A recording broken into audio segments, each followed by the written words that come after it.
Salut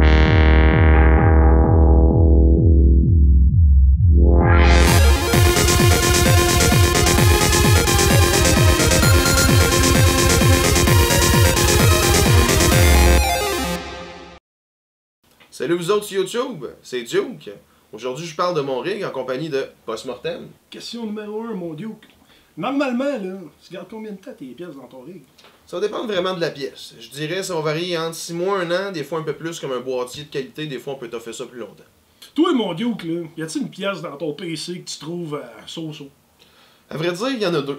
Il y a pas mal de lecteurs CD qui je trouve qui traversent mal les époques, qu'on sert une fois par année quand on a à formater ou quand ça va bien mal. Mais en réalité, c'est peut-être plus le cooling. Le water cooling que tu performe pas exactement comme je voudrais. Ça ressemble pas mal à ça. Si t'as bien de l'argent, tu ferais quoi comme rig? Moi, c'est évident, c'est un rig qu'on n'entend pas avec du cooling passif. Si possible, quelque chose de compact. Je sais que j'en demande pas mal avec des bons matériaux de conduction. Quelque chose qui performe mais qu'on n'entend pas, silencieux, peu d'entretien, idéalement fanless, ça serait l'idéal. Fait que si je comprends bien, le rig, comme Azulrat voudrait, l'aquarium, ça serait dans tes cordes, ça, là. Les bruits de bulles, je sais pas si c'est mon fort. J'avoue que pour le look, je donne un petit quelque chose, mais c'est peut-être pas ma tasse de thé, ou plutôt mon bocal. On parlait plus d'eau minérale, mais bref, je comprends ce que tu veux dire. Ouais, mais c'est pas du crème soda, Canada Dry pour Azulrat? C'est vrai. Mon Duke! Ouais? Toi, là, quelle pièce tu changerais pour rien au monde dans ton PC?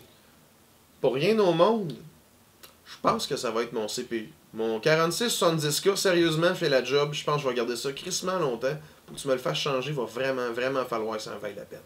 La meilleure!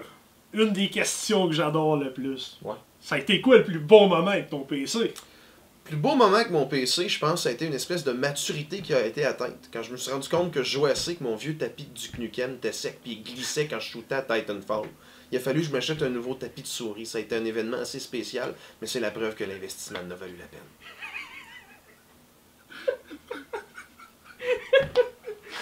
Une autre question qui est jugée épique par notre public. Si ton PC c'était un animal, ça serait quoi? On est pour une salamandre. Quand on coupe un bout, il y en a tout le temps un autre qui pousse. Mon case, c'est un Cooler Master N200. Je l'aime bien parce qu'il est compact, permet de faire un build micro TX qui est bien le fun. Par contre, au niveau de la possibilité d'évolution, c'est un peu plus limité étant donné son format. Au niveau des fans, dans le fond, j'ai deux Cooler Master 120 mm en avant pour l'entrée. J'en ai un sur le side panel. Bien sûr, j'ai également ce qu'il y a de l'exhaust au niveau du water cooling qui est installé en arrière de l'ordi. Pour refroidir mon CPU, je suis allé dans le Corsair, je suis allé me chercher un water cooling H60.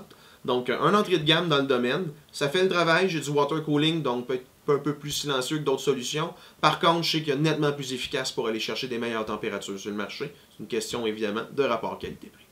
Côté processeur, moi je suis allé avec un i5 d'Intel, un beau 4670K, quelque chose de modifiable qui donne pas mal de power en quad-core, puis qui gère bien les multicartes si jamais je me rends dans ce genre de config-là. Dans le fond, ça fait la job. Par contre, si on est un peu plus exigeant au niveau du travail, de la production, des choses comme ça, j'ai pas l'avantage d'un i7. Par contre, au niveau gaming, je trouve que ça fait vraiment le travail. Bang for the buck, c'est un bon gagnant.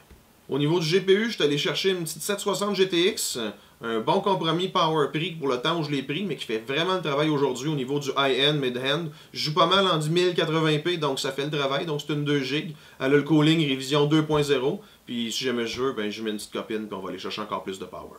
Au niveau de la carte, je trouve qu'elle peut être un petit peu bruyante. Par contre, je considère que pour ce que j'ai payé, j'ai vraiment quelque chose qui vaut la peine. Yes, au niveau power supply, je suis allé chercher un X750B de VGA. Donc, un semi-modulaire qui fait quand même le travail à un prix raisonnable. Je l'aime pour ce qu'il me donne au niveau de la rentabilité de ce que j'ai payé. Par contre, des fois, j'ai des petits problèmes de hiss électrique, mais c'est un power supply raisonnable pour le prix qu'on paye.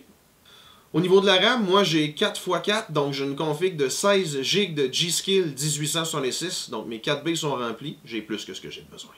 Overkill.